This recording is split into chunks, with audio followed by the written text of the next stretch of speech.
evento como este. Siempre es un gusto que se esté difundiendo más el psicoanálisis, que haya gente, que se vendan libros, que se sigan publicando libros psicoanalíticos. Entonces, bueno, pues yo estoy encantada de estar acá.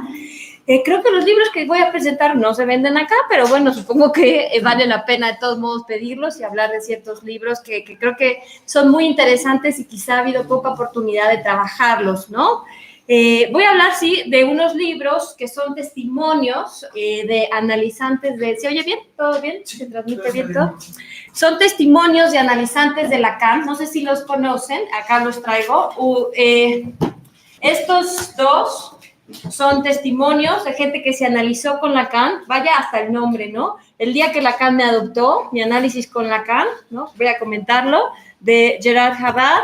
De Pierre Rey, una temporada con Lacan, también es el análisis con Lacan que hizo él. Es un amor de transferencia, es decir, alguien que hizo un análisis de control con Lacan, iba a supervisar sus casos o hacer un análisis de control de sus casos, y ella lo que fue haciendo fue un diario de las sesiones a las que iba asistiendo, Elizabeth Geblesco, y el otro no traje el libro porque me equivoqué, porque se parece mucho a este es otro testimonio de análisis de Lacan, el de Marie de la Trinité, pero este no es el que voy a comentar, voy a comentar uno de Catherine Millot, que ya estaré hablando de ellos, ¿no? Nosotros pues estamos acostumbrados a leer, todos están en psicoanálisis o se están formando o estudian o van a estudiarlo o en eso están, se dedican ya a eso, supongo, al psicoanálisis, y lo que supongo que todos los de acá ya han hecho es leer los historiales de Freud, que si Freud comenta al hombre, y con sus apodos, ¿no? El hombre de las ratas, el hombre de los lobos, el pequeño Hans, el caso Schreber, que sabemos que no fue su paciente, ¿no? Que es a partir de unas memorias, incluso seguramente, bueno, los estudios sobre la histeria, que son casos breves del principio, supongo que todo esto conocen de lo que les hablo, ¿no? El caso de la joven homosexual, son casos que Freud comenta, ¿no? Y entonces los conocemos y nos referimos a ellos para hablar de muchos conceptos, que si la neurosis obsesiva, que si la interpretación de los sueños, en fin, vemos un poco lo que Freud nos quiere mostrar, ¿no? En cada uno de esos textos acerca de cómo él trabajaba. Cuánto tiempo duraban, cómo intervenía, qué efectos había, cuando Dora le anuncia que ella iba a interrumpir, la forma en la que Freud nos cuenta cómo le interpreta, ¿no? En cada uno de estos casos un sueño, ¿no? O hace una construcción, como en el caso del hombre de los lobos, en fin, eso seguramente lo han leído. Y no solamente estos son los casos que más han leído, pero a lo mejor han leído también el caso Dick, ¿no? De Melanie Klein, es uno de los famosos, el caso Dominique, de Dolto. Seguro si conocen a Lacan, pues habrán trabajado también casos que Lacan comenta, ¿no? Quizá el caso de Margaret Little, o el caso de los sesos frescos, ¿no? Por ejemplo, de Ernest Cris, en fin. Entonces, esto, bueno, muchos casos publicados por los mismos analistas, ¿no? Que son con fines pedagógicos, cuidando el anonimato, cuidando la confidencialidad de los casos. En ningún caso viene estos publicados con el nombre real, ¿no? del paciente, ¿no? Incluso con unos seudónimos bastante extraños, ¿no? Como es el nombre de las ratas, ¿no? ¿Todo bien? Así. Sí, claro. Perdón. No, está bien. Menos frecuente seguramente ha sido leer las dos versiones, ¿no? Ahora estamos hablando primero donde hablan los analistas, para probar un punto, para decir así fue el caso, ¿no? Ahora hay unas contadas excepciones en donde está el testimonio de las dos partes, donde está el testimonio, por ejemplo, del analizante y de Freud. Por ejemplo, como ese está el caso de la joven homosexual, que Freud lo narra de un cierto modo, y está la publicación de unas entrevistas que le hicieron cuando ya era mucho más grande, de su testimonio, ¿no? De Sidonie Sillac, la bautizaron a ella, después de que Freud la llamó la joven homosexual. Estas analistas que a lo mejor seguramente han visto el libro por ahí, ¿no? Que son, ¿cómo se llaman las autoras? Inés Rieder, no sé si ustedes se acuerdan,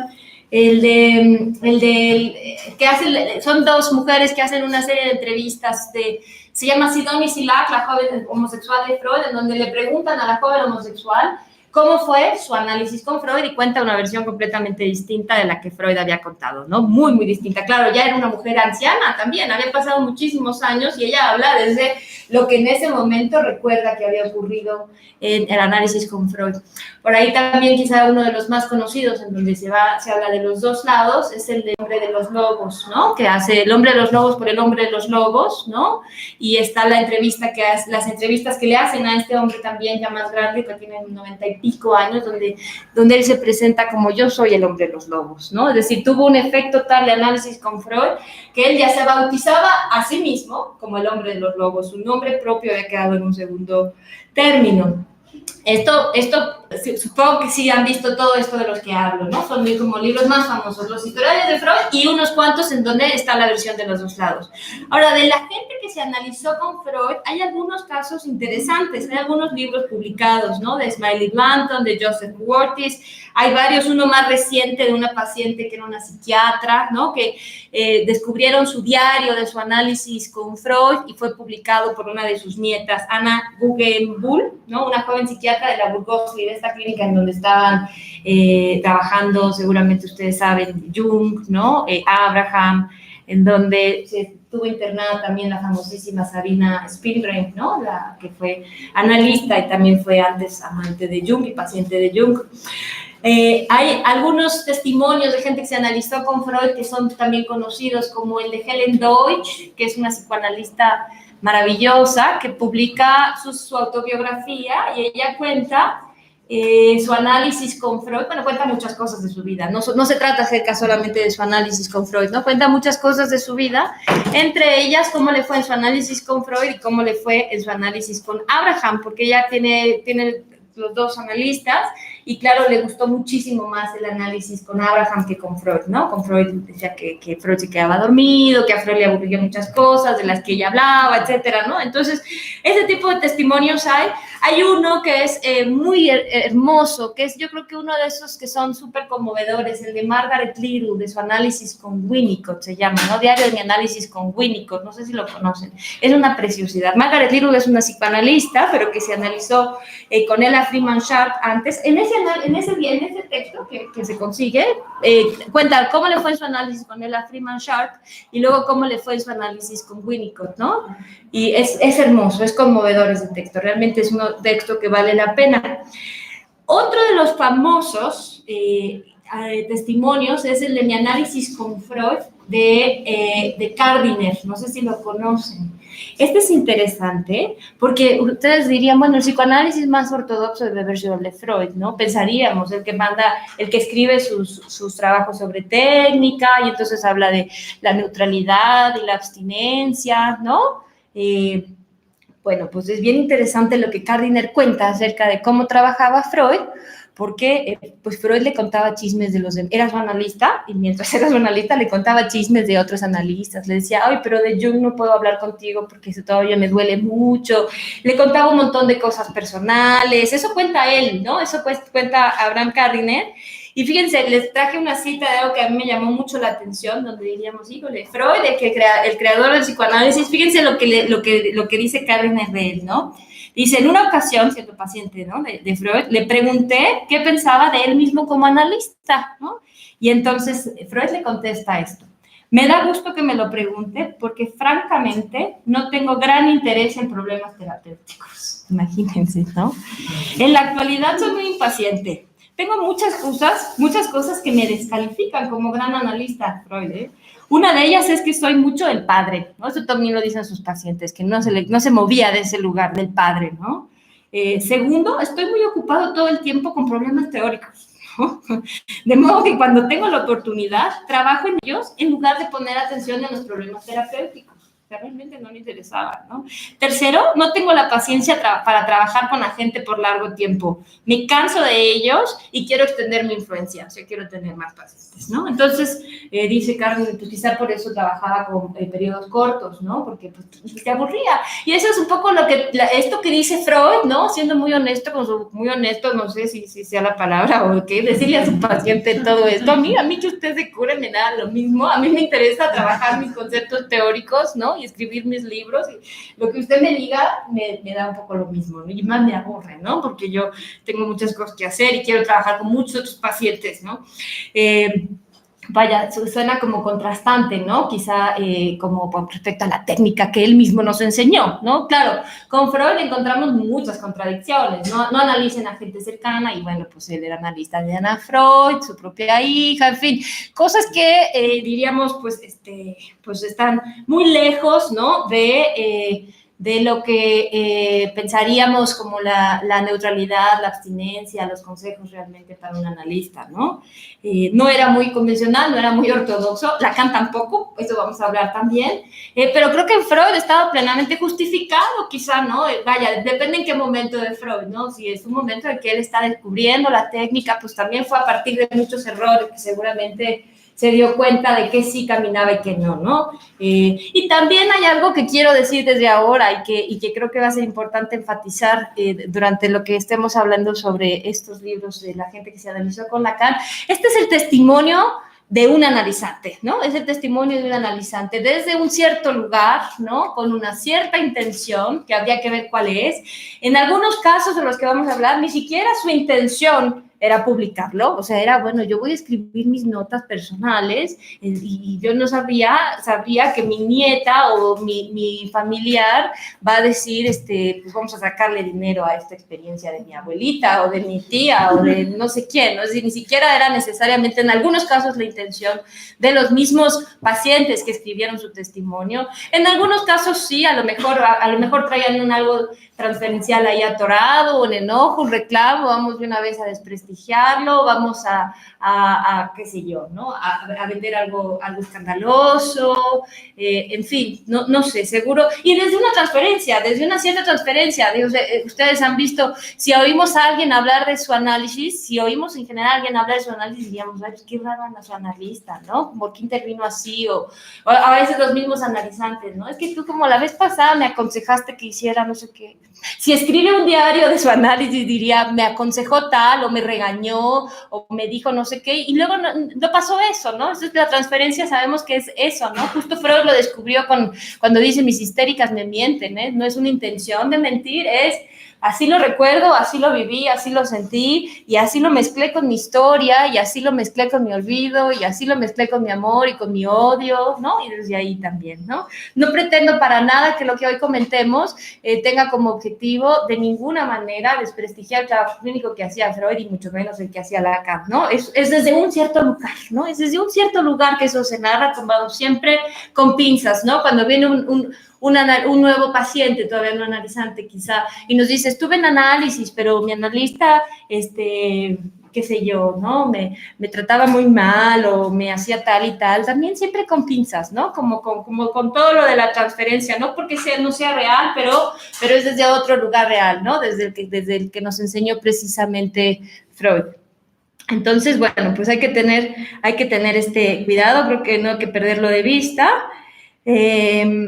En fin, entonces, el mismo Gardiner decía, pues Freud dirá lo que sea acerca de que era muy mal analista y que no le interesaba, pero conmigo era tremendamente atinado. Y dice Gardiner, para interpretar los sueños, ¿no? O sea, era sorprendente lo agudo que era Freud, ¿no?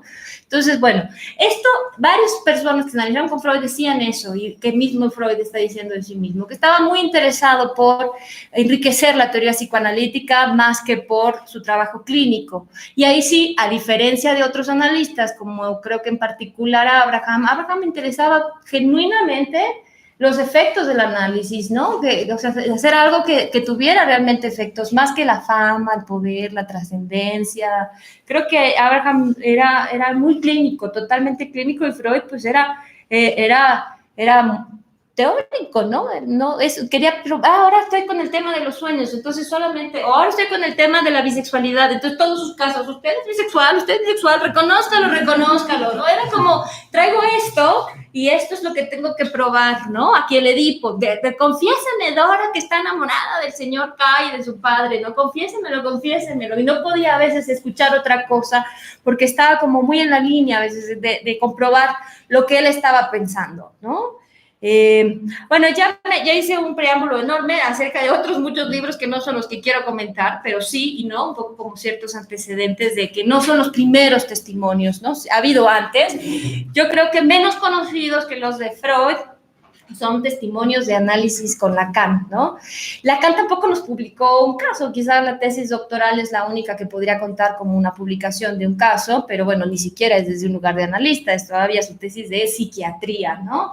Lacan era muy cuidadoso, por ahí algunas menciones, pero no, realmente no tenemos un historial, ¿no? Como los tenemos con Freud. Entonces, tenemos muchos chismes y anécdotas, y que si la sesión de un minuto, y que si pateó, y que si aventó la maceta, y que si seguramente, ¿no? Que si cobraba una fortuna, que si hacía o no hacía, chismes, ¿no? Que si la cachetada, ¿no? Bueno, infinidad de intervenciones que nos suenan así también, así como un disparate, y que también vayan hecho de este Lacan una figura, ¿no? De un personaje, para algunos un loquito que quién sabe qué cosa hacía en su práctica, para otros un genio incomprendido, ¿no? Pero bueno, acá pues son testimonios un poco más, también, o sea, ustedes conocen el de, ¿cómo se llama? Ya no sé cuál es el número, 213 ocurrencias con Lacan, es que ha habido varias ediciones, que este libro que compila anécdotas, ¿no? De gente, de análisis de Lacan, donde son unos parrafitos totalmente sacados de contexto, no sabemos, ¿no? ¿Qué es lo que pretendía Lacan con esa intervención? ¿Qué estaba pasando en ese momento? Pero son o sea, son casi un libro de chistes, no sé si lo han visto, que es como te entretienes con un parrafito, pero son puros parrafitos de anécdotas, ¿no? Aisladas. Entonces, pues no se hacía cosas raras, pero que tenían efectos, los tenían, y bárbaros, ¿no? O sea, tenían efectos en sus analizantes bárbaros, ¿no? Estos, pues es un poquito más desarrollado como fue el encuentro con Lacan, pero sobre todo lo que quiero mostrarles es el amor, ¿no? El amor del que todos estos lugares, bueno, si usted, el día que Lacan me adoptó, o sea, así, transferencia, ¿no? Más grande, imposible, ¿no? De pensar, el día que Lacan, un amor de transferencia, así se llama su libro, ¿no? Diario de mi control con Lacan, ¿no? O sea, es mucho amor lo que está en juego, ¿no? Mucho amor lo que está en juego. Y no nada más amor, ¿eh? También, ya sabemos, el otro costado del amor, que también aparece. Voy a empezar con este. Este es una joya. Les digo, Elizabeth Heblesco, Un amor de transferencia, diario de mi control con Lacan. De 1974 a 1981, es la experiencia. ¿Ustedes se acuerdan qué año murió Lacan? 81. Exactamente. ¿Qué creen que le tocó a esta pobre mujer, no? La terrible y la dolorosa situación de enterarse que su analista de control había fallecido, ¿no? Y verlo en sus últimos momentos. Lacan ya no estaba muy bien, de viejito, ¿no? De muy viejito ya no estaba nada bien. Primero la atendía un tipo brillante, ¿no? Y los últimos meses la atendía un tipo en bata, con una bata de cuadros, en pantuflas, con la cabeza en quién sabe qué lugar. Entonces ella lo acompañó y estuvo ahí durante todo ese proceso, se acompañaron. Ahora es bien interesante, ella vivía en Niza, no vivía en París. Entonces, para irlo a ver, tomaba un tren que era 900 kilómetros para irlo a ver, nada más, para sus sesiones. ¿De cuánto tiempo creen? No eran de 2 minutos a veces, de 2, de 5, de 15, ¿no? ¿Cómo? Eso es amor. Hay que dice aquí de que si pasa el satélite ya no voy a verla, ¿no? Dicen, eso sí, 900 kilómetros en tren para además llegar y pagar una fortuna, dice ella, 400 francos, que era un dineral para 2 minutitos, ¿no? Nada más. 2 minutitos a veces, y lo hacía, y lo hizo, hagamos cuentas, del 74 al 81, 7 años, ¿no? 7 años, así es de ese tamaño el amor de transferencia, 7 años, un tren, 900 kilómetros, no puedo pensar de aquí a cuánto, ¿cómo será Monterrey? ¿Cuántos son Monterrey? A lo mejor son 900 kilómetros, ¿sí? Quizá, bueno, pues échensela, ¿no? Para su sesión con Lacan, para hablarle, aprovechaba, iba cuando Lacan daba seminario y así mataba 2 pájaros de un tiro, asistía al seminario y asistía a 1 o 2 sesiones o a veces más de control con Lacan. Entonces se tomaba su trenecito, viajaba 900 kilómetros y escribió su diario. Ya no tenía esta intención de publicarlo, lo publicó cuando ella falleció, su hermana fue la que dijo, pues estos notitas que hacía ella en el tren, por ejemplo, de regreso, de cómo le había ido con Lacan, pues están buenas para publicar. Entonces, cuando Lescaut falleció, la hermana decidió publicarlo, ¿no? El material, no era la intención inicialmente. El primer encuentro, pues ella va desde el primer momento, ¿no? A ver qué pasa. Ya había empezado su práctica, ya se había analizado, ya había empezado su práctica analítica, obviamente por eso iba a análisis de control en Niza. Y bueno, las primeras intervenciones de Lacan, y de hecho casi todas, era exactamente, muy bien. ¿Cuándo la vuelvo a ver, querida? ¿No? Era eso, no crean que les decía, ay, entonces esto, y Lacan respondía como un oráculo, ¿no?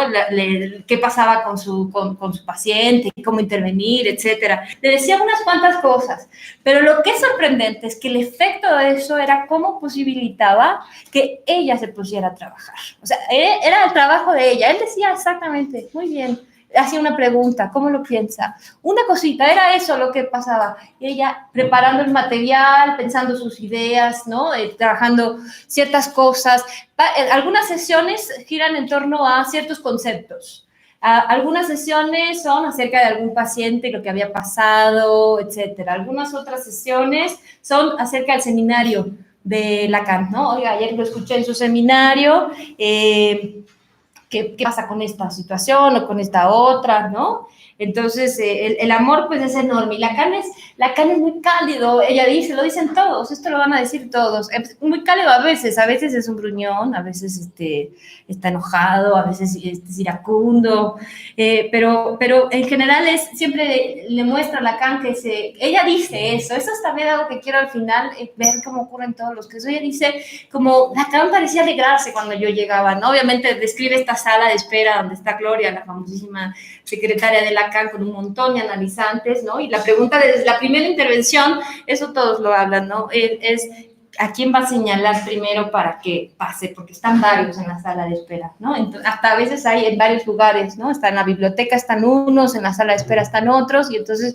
desde ahí la primera intervención, la pregunta, ¿por qué? ¿Por qué a mí primero? ¿Qué? ¿Por qué a este otro? Bueno, ya todos se hacían hasta conocidos y amigos afuera porque estaban esperando su sesión que duraba un ratito y salían algunos, hablan de que veían a los demás, ¿no? Unos que salían llorando, unos que salían de todo tipo, ¿no? Lacan, ella siente que Lacan se fascina de verlas, ¿no? Así es la transferencia también, ¿no? Sí, claro, ¿no? Él le dice un día que ella es muy buena analista y bueno, sale verdaderamente así soñada, ¿no? Pero ella tiene mucho miedo que él se dé cuenta de la transferencia de ella. Dice, no, tampoco quisiera parecerle la débil afectuosa o la discípula histérica de transferencia copiosa, que no se me note tanto el amor que se me desborda, ¿no? En una ocasión, esto también varios lo cuentan, Lacan a veces sacaba de su cajón unos fajos de billete y empezaba a contar lo que había ganado, ¿no? Hasta ese día, o qué sé yo, ahí enfrente de sus analizantes. Dice ella, no lo puedo creer, en mi vida había visto tanto dinero, ni en los bancos había visto tanto dinero, y este hombre sacaba de su cajón fortunas, ¿no? Dice, no puedo creer, ni siquiera puedo decir que lo envidio. Dice, más bien me siento ahogada. Es un verdadero burgués, un aristócrata. Tendría la elegancia, dice, me siento ahogada, es un verdadero burgués. Un aristócrata, por lo menos tendría la elegancia de no hacerlo dentro de mí. Enojadísima, pero ¿qué creen? Volvía por sus, ¿no? A 900 kilómetros, ¿no? Regresaba pagando una fortuna para ella. Decía, me explota, ¿cuánto tiempo más voy a soportar esta explotación? Y volvía. Primero se murió Lacan antes de que ella dejara de ir, ¿no? Sí. Siempre me llama queridísima, dice ella, claro, très cher, ¿no? Que significa lo mismo que paga caro, cher, ¿no? La misma palabra, claro, dice, pago carísimo, me dice queridísima, pero en realidad está diciendo cuánto pago caro, ¿no? Ella está preguntándose, a ver, ¿cuándo Lacan me da más tiempo? ¿Cuándo pone más atención? ¿Cuándo se entusiasma con lo que le digo? Y entonces dice que cuando ella pregunta, ella hace preguntas de interés teórico, entonces él se parece interesar un poco más. Algunos pacientes de ella, dice ella que le da mucha flojera a Lacan, y que entonces ahí parece que en mi caso le hace. A veces lo encuentra muy amable, muy contento, muy interesado, entusiasmado, se ríe a carcajadas con ella, y otras veces se ve aburrido, irritable, cansado, está gruñendo, ¿no? Hablan de los ruidos de Lacan, ¿no? Gruñendo mientras está transcurriendo la sesión. Ella tiene mucho miedo, dice, varias veces a lo largo va narrando que Lacan ya no la quiera recibir, ¿no? Le da muchísimo miedo, y claro, lo asocia con que ella tenía a su padre, y su padre ya la dejó en el cine y no lo volvió a ver más, ¿no? Eso hacía muchísimos años atrás. Entonces la fantasía era, sí, a ver si no, ya pasa que Lacan ya no me quiere ver más, ¿no? Empiezan a narrar cómo va viendo que Lacan envejece, ¿no? Cómo va viendo que Lacan se vuelve más lento, que Lacan va envejeciendo, que se ve cansado, ella también ya está cansada, y empieza a fantasear, claro, con la muerte de él, porque ya se ve que se acerca, ¿no? Ya lo empieza a ver de 70 y tantos años, ¿no? Casi 80 años, y dice, híjole, sí sería, o sea, narra hasta su ambivalencia de, híjole, la verdad es que sí estaría ya bien que se muera, porque está grueso seguir viniendo, estoy cansadísima, ha sido una locura esto, todos estos años de venir y venir ya que se muera, ¿no? Pero después decía, no, si se muere, ¿qué va a hacer de mí? Yo no puedo sostener lo que soy, mi trabajo, no puedo pensar mi práctica ya sin él, claro. Mientras tanto, claro, en Niza, ella se iba volviendo muy, muy famosa, ¿no? O sea, empieza a hacer análisis de control con Lacan, entonces también eso, también a ella le dio mucho prestigio. Decía, ¿qué voy a hacer sin él, no? Como que se volvió, soy lacaniana, y si Lacan, además decía, yo soy lacaniana, y si Lacan dice que no estoy trabajando bien, entonces, ¿qué soy? Si cuando cuento mis casos y me llega a decir que no lo hago bien, que estoy equivocada, entonces me quedo sin nada, ¿no? Si no soy lacaniana, porque Lacan dice que no lo soy, entonces, ¿qué soy? En fin, todo esto que ella está planteando es bien interesante. Dice de repente ella, es que es como un hijo para mí, que lo quiero cuidar y lo quiero proteger conforme va envejeciendo, pero al mismo tiempo es como mi padre, ¿no? Es las dos cosas. Lo admiro como a nadie en el mundo, pero también lo empiezo a ver totalmente vulnerable. Ella misma se incrementa el pago. Cuando lo empieza a ver cada vez más viejito, dice, ya le voy a pagar más. Ella se ofrece a pagarle más. Por supuesto que Lacan, eso sí, no tiene ningún problema al respecto. ¿No? Un día que ya han pasado 6 años, es decir, falta muy poco para que ya Lacan se muera, dice, tiene muy mal aspecto, muchas ojeras, camina con dificultad, su silueta se ha encogido, ¿no? Todo el duelo que va haciendo ahí, ¿no? Desde ir viendo eso. Parece increíblemente triste. Dice, me voy lentamente dejando ese lugar donde viví tantos momentos tan violentos, donde vive ese hombre al que amé con todo el amor que implica, al que sigo amando, pero que ya no es ni la sombra de sí mismo, ¿no? Todavía transcurren 7 meses más, ella sigue viviendo, ¿no? Ahora Lacan la recibe casi siempre con la misma bata a cuadros, ¿no? Y sus pantuflas, ¿no? Ya no responde a su saludo, cada vez se le ve más cansado. Y poco después está ella en Niza, el 10 de septiembre del 81, y por las noticias se entera, ¿no? De que Lacan ha muerto, ¿no? Un golpe tremendo. Les voy a leer lo que dice, les voy a leer lo que ella dice acerca de cuando se entera que eso había pasado. Entonces me contengo, pero lloro. Yo que no lloré cuando murió mi padre. Lo que no puedo soportar es el nevermore. Nunca más su voz, su mirada, la pregunta, querida, ¿cuándo vuelvo a verla? Nunca más verlo, hablarle, decirle mis ideas sobre el análisis, sobre mis pacientes, sobre todo. Nunca más el número 5 de la calle Lille, saben que es el consultorio, ¿no? Qué rápido pasó, detalles fútiles, pero qué cosa es fútil cuando se ama. Me arrancan el corazón. Tengo 2 lindos vestidos nuevos y él ya no los verá. Y hablar de él en pasado a mis estudiantes, a los demás. Estoy tan angustiada que esta tarde tomé una dosis del calmante homeopático que tomaba al principio cuando iba a verlo. Por eso yo aún más cuando tan rara vez lloro. No puedo anotar aquí todo lo que pienso salvo esto, que habrá un gran vacío ahora, hasta mi propia muerte. Yo lo amaba y él también me amaba, dice ella, ¿no? Nos encontramos y le debo un reconocimiento infinito. ¿Qué tal? Bellísimo, ¿no? Bellísimo, bellísimo. Ese es el primero, se lo recomiendo muchísimo. Les di pedacito, pero vale la pena que lo lean completito, ¿no? Voy con otro. ¿El nombre de la escritora? Elizabeth Geblesco. Ajá. Es de Ediciones Literales y vale mucho, mucho la pena. Viene por fecha, va por fecha en cada ocasión, ¿no? A veces sale fúrica, a veces sale encantada y hasta lo último es esto que les acabo de leer, que estuvo bárbaro, ¿no? Otro testimonio es este, ¿no? Una temporada con Lacan. Es bien interesante. También esto lo publica Letra Viva, de Pierre Rey. Son 10 años de análisis con Lacan, una temporada son 10 años, ¿no? Era un periodista este hombre, y novelista, él no se hizo psicoanalista, no todos, ¿no? Haddad sí, Pierre Rey no se hizo psicoanalista, era un periodista, era un novelista que estaba pasando por un momento muy difícil, así totalmente endeudado, ¿no? Sin dinero, tomando mucho, muy mujeriego, como muy jugador, ¿no? En fin, y así llega con Lacan, pero es bien interesante. Este hombre, Pierre Rey, en París tenía un amigo al que le llamaba el gordo, un amigo conocido, y este amigo, el gordo, le decía, yo soy lacaniano, ¿no? Y entonces decía, pues, ¿qué es eso de lacaniano? Pues es un señor Lacan, se fue a comprar a la librería los escritos de Lacan, y ¿qué pasó? Lo que nos pasa a todos, en el primer momento no se entendió nada, absolutamente nada. Decía, este tipo es un farsante que utiliza palabras que conocemos, pero las mueve de un cierto modo que no hace ningún sentido juntas, ¿no? O sea, lo pasó toda la noche con este tipo.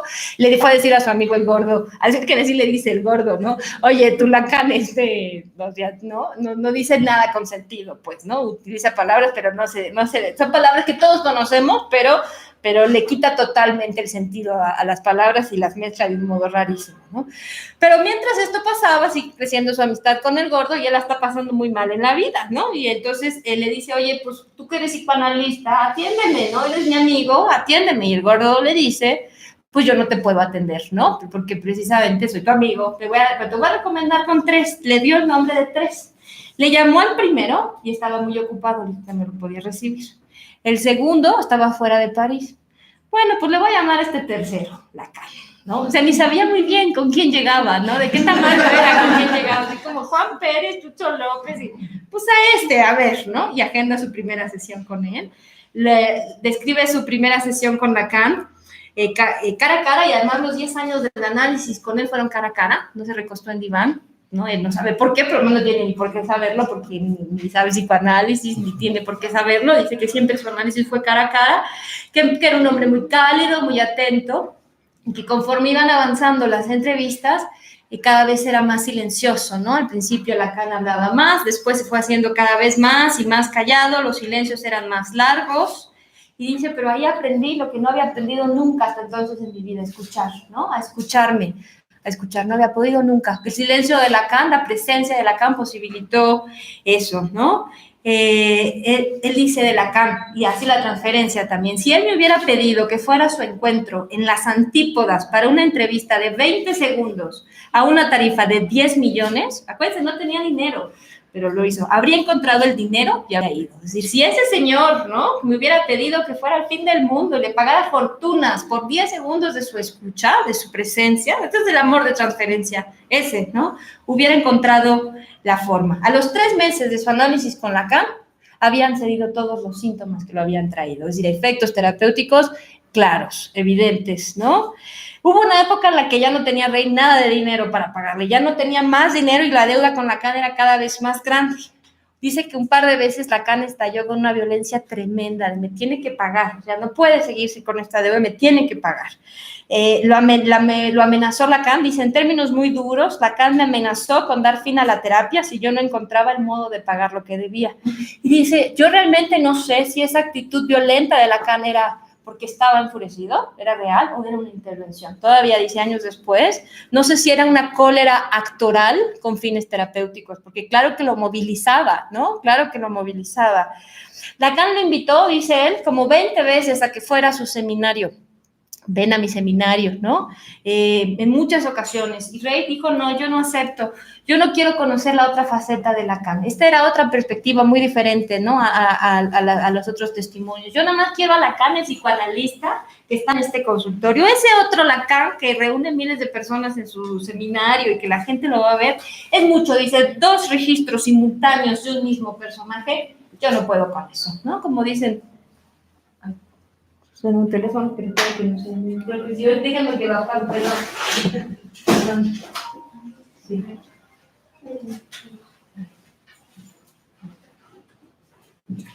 Perdón. Entonces, dos facetas del mismo personaje, dos registros simultáneos, dice él, no puedo, soy demasiado vulnerable como para manejarme con eso, ¿no?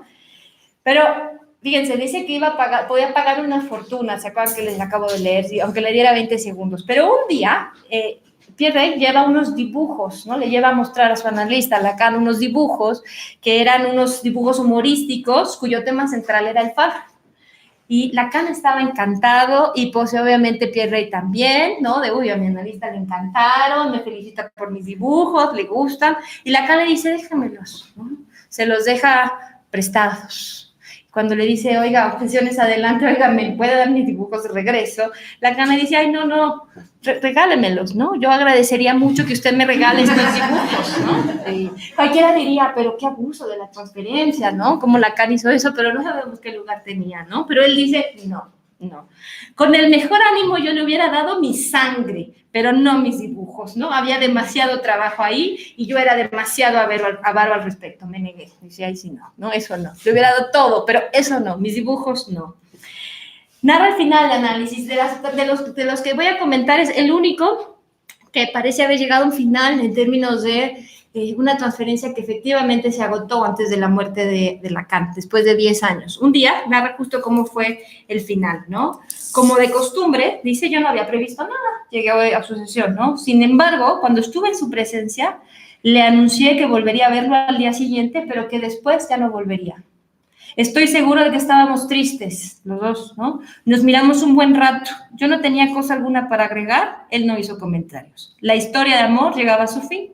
El día siguiente era el día del adiós. Lacan me estrechó la mano, la puerta se cerró y nunca más volvería a verlo, ¿no? Este sí es un análisis que llegó por lo menos a ese final, para retenerlo. Este es el segundo que les traigo. Tercero, el día que Lacan me adoptó. El nombre está tremendo, ¿no? Es un sueño que él tuvo, en donde Lacan precisamente lo adopta, por eso le pone este título. Mi análisis con Lacan, la publica la misma editorial, Letra Viva.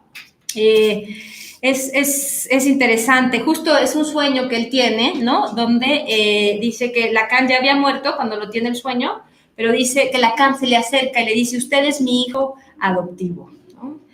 Haddad nació en Túnez y había querido de joven ser psicoanalista, mucho antes de analizarse con Lacan, pero había decidido renunciar a esa aspiración, le daba muchísimo miedo que tuviera que confrontarse con la locura, no quería saber nada de eso, y se había convertido en un ingeniero agrónomo, ¿no? Pero dijo, bueno, pues me voy a analizar con Lacan, aún siendo ingeniero agrónomo, y ya adulto, dice, no, empezando su análisis con Lacan, dice, no, yo lo que quiero es volver a lo que era mi interés inicial, quiero ser analista, y estudia medicina, estudia psiquiatría, y después se convierte en psicoanalista.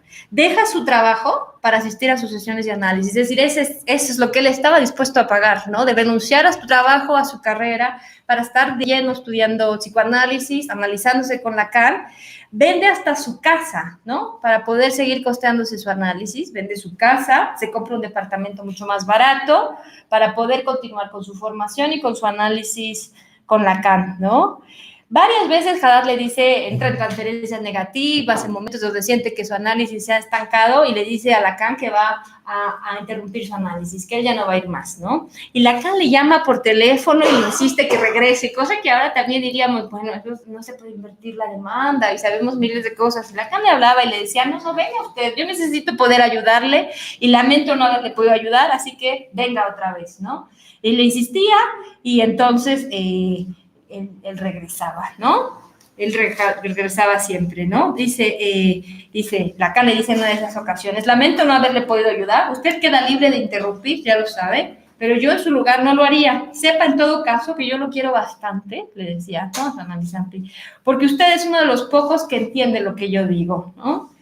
Y obviamente dice Haddad, esas fueron exactamente sus palabras, ¿no? Que él me quería bastante y que yo no me fuera. Podría dejarlo luego de haberlas escuchado. Suena tal cual como una historia de amor, ¿no? Como una historia totalmente de no te vayas, yo te quiero. Bueno, está bien, me quedo, ¿no?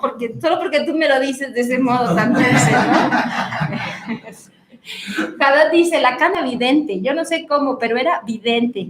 Él también hacía análisis de control, ¿no? Con Lacan, algunas sesiones eran análisis de control con Lacan. Decía él que estaba muy preocupado porque su paciente no había llegado a sesión y temía que entonces yo hubiera interrumpido su análisis y que se fuera. Y entonces Lacan le contestaba como con una voz de profeta, ¿no? No se preocupe, faltó solamente esta ocasión, estará ahí la próxima vez. Y así fue. Entonces, más, ¿no? Bueno, Lacan es vidente, sabe todo, me lee, me sabe todo, hasta lo que es hasta de mis pacientes, ¿no?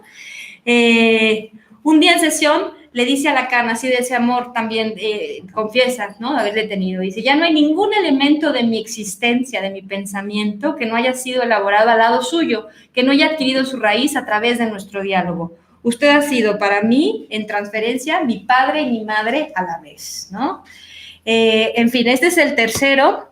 Y el cuarto no lo traje, pero es muy parecido físicamente a este, por eso me traje este en lugar de aquel, muy parecido, es blanquito igual. Es el de Catherine Millot. No sé si lo han visto, es uno de reciente publicación y es un escándalo, el más escandaloso de todos. Se llama La vida con Lacan, pero ella era su analizante y su amante, las dos cosas a la vez, ¿no? Eso es un escándalo para el psicoanálisis, ¿no? Y bueno, no, es la experiencia de ella, de ningún modo está haciendo en ese libro una especie de acusación, de ningún modo, ¿no? Es de un gran amor, sin resentimiento, no lo sé, ¿no? O no aparece, pues tampoco puedo yo saber eso, ¿no? Aparece su adoración hacia él. Ella era mucho más joven, ¿no? Catherine Millot, cuando conoció a Lacan, y ella sentía que había comprendido el interior de Lacan, ¿no? Ese sentimiento de comprenderlo desde el interior, dice ella, iba acompañado de la impresión de ser comprendida por Lacan, en el sentido de estar todo mi ser incluido en su comprensión, cuyo alcance me sobrepasaba. Empieza una relación amorosa con Lacan a principios de la década de 1970. Dice que tenía una energía tremenda, era un hombre mucho mayor, tenía 70 años, ¿no? Pero dice, tenía una energía, una libertad increíble, ¿no? Le gustaba la soledad, pero no estaba muy acostumbrado a ella, dice. Era un mujeriego, dice ella, era un mujeriego, ¿no? Pero muy generoso, daba regalos muy generosos a las diferentes mujeres con las que Lacan estaba, les daba joyas, les daba, eso dice, joyas. ¿Cómo? Buen partido, sí, no, bueno, analista, pareja, todos simultáneos, ¿no? Sí. Lacan expresaba, ¿no? Los signos de su deseo, dice ella, pero no era muy dado a mostrar sus sentimientos, daba esos regalos, pero no mostraba sus sentimientos. Dice ella ella iba a su seminario, era su amante, viajaban juntos, iban a cenar, eran pareja, dormían juntos, y también iba a análisis, o sea, conocía, si el otro decía que dos le eran bastante, que nada más podía con una, ella podía con tres, era asistente al seminario, analizante y amante, ¿no? Entonces, de su seminario, dice, cada sesión de su seminario se precipitaba hacia su conclusión con una frase chocante que reactivaba el enigma y anunciaba para la sesión siguiente su resolución siempre aplazada. Uno de sus alumnos tuvo un sueño en el que se formulaba la impaciencia que le causaba el seminario. Que diga la verdad sobre la verdad. Esto no quita que no hubiera un sentimiento de progresión, de avance. Cada vez se podía entrever algo nuevo, como si fuera un rayo que revelara una verdad inédita, aunque solo dicha a medias. Como esta cosa de Lacan casi de hacer escanción a lo largo de su seminario, dejar un suspenso y dejar la pregunta y dejar el deseo para la siguiente y para la siguiente, ¿no? Catherine Millot narra que el momento más duro que le tocó vivir junto a Lacan es cuando le anunciaron a él la muerte de su hija mayor que había sido atropellada en un coche, ¿no? Dice que el día que le anunciaron a Lacan la muerte de la hija, que Lacan cambió para siempre, ¿no? Que ese hombre alegre, divertido, libre, etcétera, se había vuelto un hombre que estaba desconsolado, que se hundía, ¿no? Hubo un antes y un después, dice ella, de ese acontecimiento, ¿no? Cuando yo lo conocí, había en él una alegría que formaba parte de su vitalidad.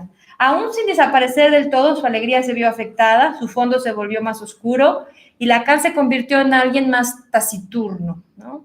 Habla ella de, bueno, viajaban, cenaban, visitaban museos, y mientras tanto el análisis de ella con él continuaba, ¿no? Vale la pena también leerlo, es muy escandaloso quizá, pero vale la pena también. Estos son los testimonios, pues si ven, que tienen muchas cosas en común. La principal diría un gran amor, una adoración tremenda por Lacan, ¿no?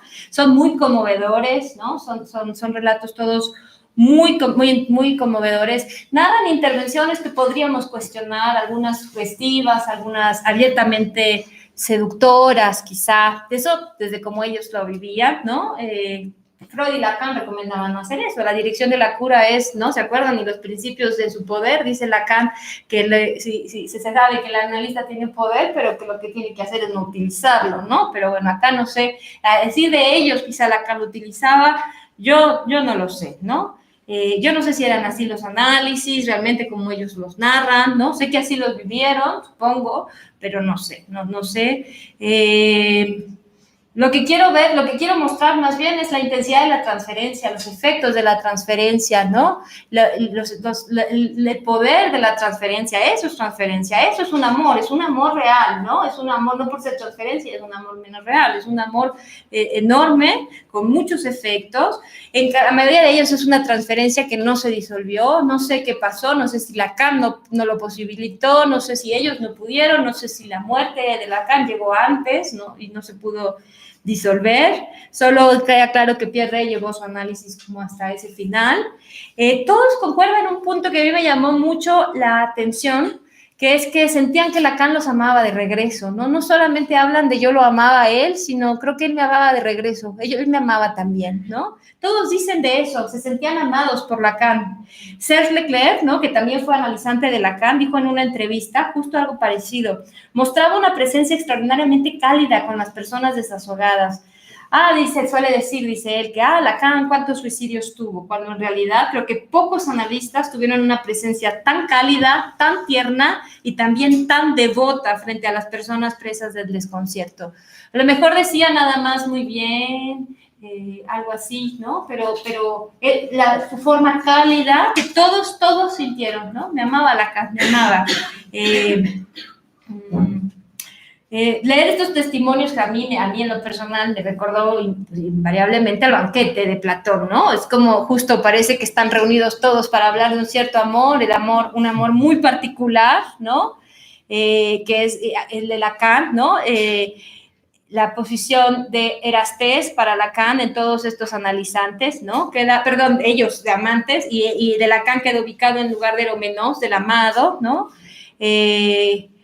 Parece justo, ¿no? Que Lacan representa ese que guarda en su interior cosas preciosas, un no sé qué, que solamente por estar frente a ese y no otro, ¿no? Pagando lo que sea, recorriendo la distancia que sea, esperando en la sala de espera por un minuto de presencia con él, ¿no? Lo vale porque hay algo que ese ser y ningún otro tiene, ¿no? Y posibilita, y tiene efectos, ¿no? Y tiene efectos que duran. No es por su belleza, no es por guapo, como Alcibiades con Sócrates, ¿no? Justo no es eso, ¿no? Pero es por ese saber que le suponen, pero no nada más por ese saber que le supone, no es solamente un sujeto supuesto saber, también es un sujeto supuesto amor, ¿no? Es un amor el que le suponen todos, ¿no? Lacan se prestó claramente como soporte de esa transferencia de ese objeto agalmático, ¿no? Fue necesario que Lacan se sostuviera incluso, ¿no? Cuando estaba ya en pantuflas, en bata y con la cabeza en quién sabe dónde, pero ponía ahí su cuerpo, ¿no? Eso que él dice que el analista le toca pagar, ¿se acuerdan? Como dice bellísimo, ¿no? La dirección de la cura tiene que pagar el analista también, no solamente paga el analizante, el analista paga con su deseo, con su palabra en la interpretación y con su cuerpo para hacer soporte de la transferencia. Lacan hizo su pago hasta el final, ¿no? Con cada uno de ellos. No creo que tuviera ninguna necesidad económica, creo que tenía el deseo, se le veía el deseo ya al final todavía, ¿no? En su bata, en pantuflas, ¿no? Con la cabeza en quién sabe dónde, pero estaba ahí para escuchar a los analizantes y para posibilitar que ellos escucharan, ¿no? Cosa que eso es lo que dicen que hicieron. En todos los casos hubo claros efectos terapéuticos, ¿no? Sí decían, es que hablan de que Lacan se suicidan sus pacientes. Claro, se les suicidaron algunos, pero que Lacan era lo único que le entraba a todos los casos, ¿no? A los casos verdaderamente complicados, a los que ningún analista le quería entrar, Lacan le entraba y corría ese riesgo y ocurría, sí, se murieron algunos, ¿no? En fin, pues esto es un poco lo que quería platicarles, ¿no? Y que pudiéramos, sobre todo yo platicarles esto, pero ahorita abrir un diálogo y a ver qué piensan ustedes y demás. Estamos en tiempo bien, ¿verdad? Sí. Ajá. Gracias. Bueno, yo tengo preguntas.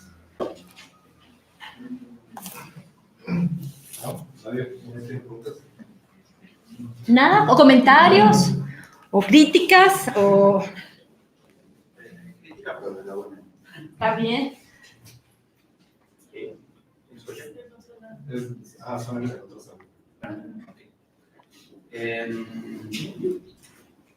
O sea, mucho amor, ¿no? Pero ¿hasta dónde este amor puede ser nocivo? O sea, es la pregunta, ¿no? Tanta fascinación, ¿hasta dónde puede pensarse?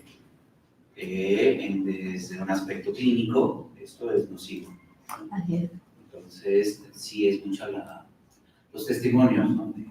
de este amor transferencial, que sí se despiertan, sí es algo que surge dentro del análisis, pero llega un momento en que esto ya se cuestiona el exceso. Absoluto. Entonces ya el exceso es donde entraría mi cuestionamiento, mi crítica, en pensar, ¿no? Hasta dónde está este amor que al grado de escribir un libro, o sea, este texto, y lo vemos en muchos lados que también hay mucho fanatismo que se habla sobre alguien hoy en día.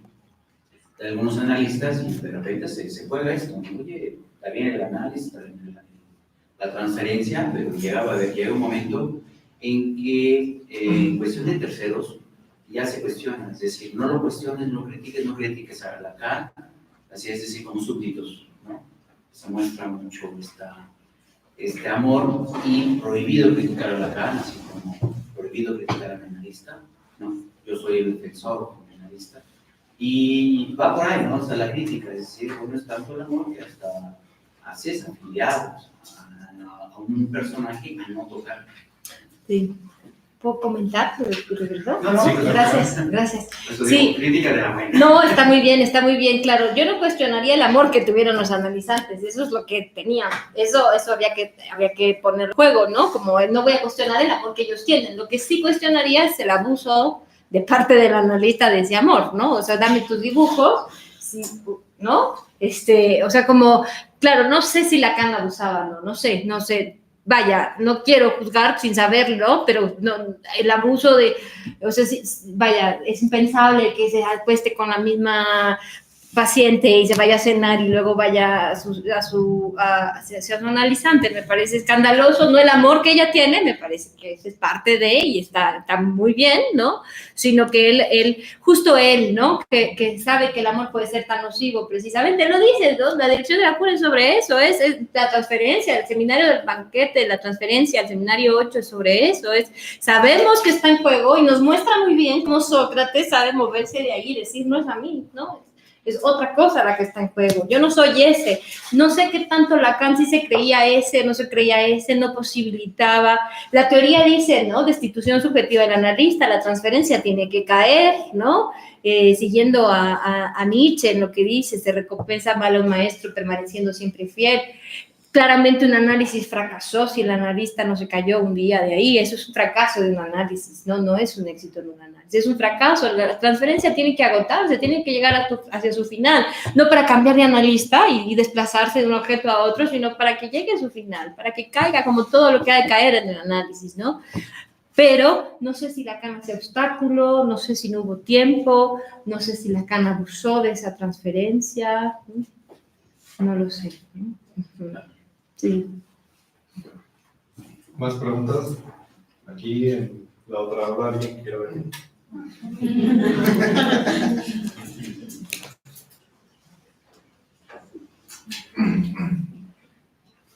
Si hubiera alguien allá que quisiera hacer una pregunta, ¿nos entraremos? Sí, ¿Sí? Si nos están escuchando, pueden venir, no pasa nada.